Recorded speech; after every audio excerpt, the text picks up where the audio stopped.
치매 걸린 엄마 버린 줄 알았던 형, 알고 보니 모든 빚을 혼자 짊어지고 있었다. 저희 어머니가 치매 진단 받으신 게 2년 전이에요. 그때부터 제가 엄마 모시고 살았죠. 형은 그때 갑자기 연락이 끊겼어요. 전화해도 안 받고 문자도 씹고요. 저는 형한테 정말 실망했어요. 엄마 아프시다니까 도망간 거잖아요. 형수님한테 전화했더니 형수님도 모르신대요. 형이 집에도 안 들어온다고 하시더라고요. 형은 맏아들이잖아요. 엄마 간병비라도 보내야 하는 거 아니에요? 문자 보내도 답이 없었어요. 저는 형을 완전히 포기했죠. 그냥 형 없는 셈 치고 혼자 엄마 모셨어요. 솔직히 너무 힘들었어요. 제 월급으로 엄마 요양보호사 비용이랑 병원비 감당하기가 빠듯했거든요. 아내도 불평했어요. 형은 뭐하냐고 왜 우리만 고생하냐고요. 저도 억울했죠. 형은 대기업 다니고 저는 중소기업인데 왜 제가 엄마 모든 걸 책임져야 하는 거예요? 엄마 상태는 점점 나빠지셨어요. 이제는 저도 못 알아보세요. 가끔 형 이름 부르실 때마다 제 가슴이 찢어지더라고요. 엄마 형은 안 와요. 형은 엄마 버렸어요. 근데 엄마는 계속 형 이름만 부르세요. 준혁아 하시면서요. 그러던 어느 날이었어요. 집에 법원 우편물이 왔어요.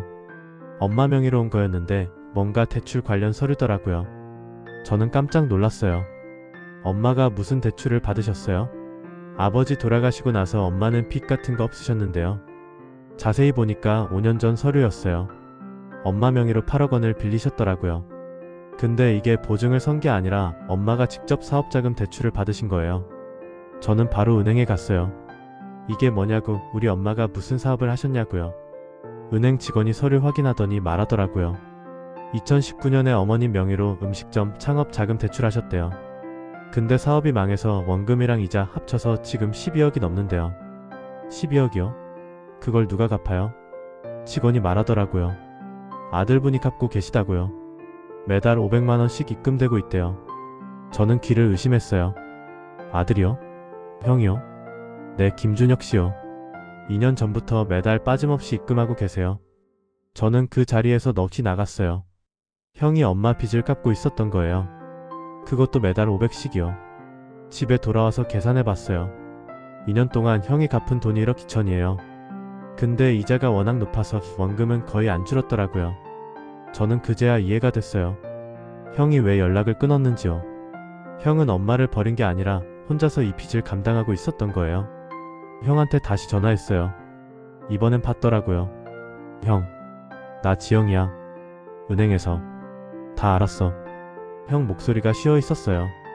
그래, 이제 알았구나. 형, 왜 말 안 했어요? 나한테 도움이라도 청하지 그랬어요? 형이 한숨 쉬더라고요. 너는 엄마 모시는 것만으로도 충분해. 이 빚까지 내가 알면 너무 힘들 것 같았어. 형 목소리에서 눈물이 섞여 나왔어요. 미안해, 지영아. 형이 무능해서, 빨리 못 갚아서, 엄마도 못 찾아뵙고. 저는 그때 울컥했어요. 형, 나 진짜 미안해요. 형이 엄마 버린 줄 알았어요. 형한테 얼마나 원망했는지 몰라요. 형이 말했어요. 괜찮아. 나도 너한테 미안해. 빚 갚느라 엄마 간병비도 못 보태줘서. 다음날 형을 만났어요. 형은 완전히 다른 사람이 돼 있었어요. 2년 전보다 10년은 늙어 보이더라고요. 형, 도대체 어떻게 된 거예요? 엄마가 왜 그런 큰 돈을 빌리신 거예요? 형이 설명하더라고요. 5년 전에 형수 오빠가 음식점 창업한다고 투자자를 찾았대요. 근데 형수 오빠가 신용불량자라서 대출을 못 받았대요. 그래서 형수가 엄마한테 부탁했대요. 명의만 빌려달라고, 절대 피해 안 간다고요. 엄마는 사위 오빠 도와주고 싶어서 허락하셨대요. 근데 그게 사기였어요. 형수 오빠는 대출금 받아서 도박으로 다 날렸대요. 그리고 잠적했고요. 결국 엄마 명의로 된 빚만 남은 거죠. 형이 눈물 흘리더라고요. 내 처가 때문에 엄마가 이렇게 된 거야. 내가 책임져야지. 그래서 이혼했어. 네? 형수님이랑 이혼했어요? 응. 1년 전에. 형수도 오빠 찾았지만 연락두절이래. 나는 이 빚 갚을 때까지 재혼도 못해. 그날부터 저도 부업을 시작했어요.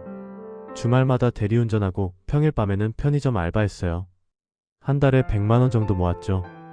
형이랑 합치니까 한 달에 600 갚을 수 있었어요. 빠듯했지만 형이랑 같이 하니까 덜 힘들더라고요. 1년이 지났어요. 그동안 7,200만 원 갚았어요. 아직 갈 길이 멀지만 포기하지 않았어요. 그런데 3개월 전에 기적이 일어났어요. 경찰에서 연락이 왔는데 형수 오빠를 잡았대요. 필리핀에서 도박장 운영하다 현지 경찰한테 체포됐다고요. 강제 송환돼서 조사받는데 재산이 좀 있더래요. 저희는 바로 민사소송 걸었어요. 사기죄로 형사고소도 하고요. 형수 오빠는 징역 5년 선고받았고 민사로 3억 배상 판결 받았어요. 그 돈으로 빚 일부를 갚았어요. 남은 빚이 6억 정도 됐죠. 그래도 많이 줄었어요. 그리고 은행에서 연락 왔어요. 저희가 2년간 성실하게 갚았으니까 채무 조정해준대요. 이자율 낮춰주고 상환 기간 늘려준다고요. 요즘 형은 다시 웃어요. 엄마 요양원에도 자주 찾아오고요. 엄마는 형을 못 알아보시지만 형이 손 잡아드리면 좋아하세요. 지난주에 형한테 좋은 소식이 있었어요. 예전 직장 선배가 회사 차린다고 형을 스카웃했대요. 연봉도 괜찮고 근무 조건도 좋대요. 여러분, 가족이 힘들 때 도망가는 것처럼 보여도 함부로 판단하지 마세요. 제 형처럼 혼자 감당하고 있을 수도 있어요. 그리고 빚은 혼자 짊어지는 게 아니에요. 가족끼리 나눠지면 훨씬 가벼워져요. 저는 형한테 그걸 배웠어요. 엄마 빚이지만 저희 형제가 함께 갚으니까 견딜만해요. 형도 이제 웃고 저도 형을 다시 존경하게 됐어요. 가족은 힘들 때 서로 의지하는 거예요.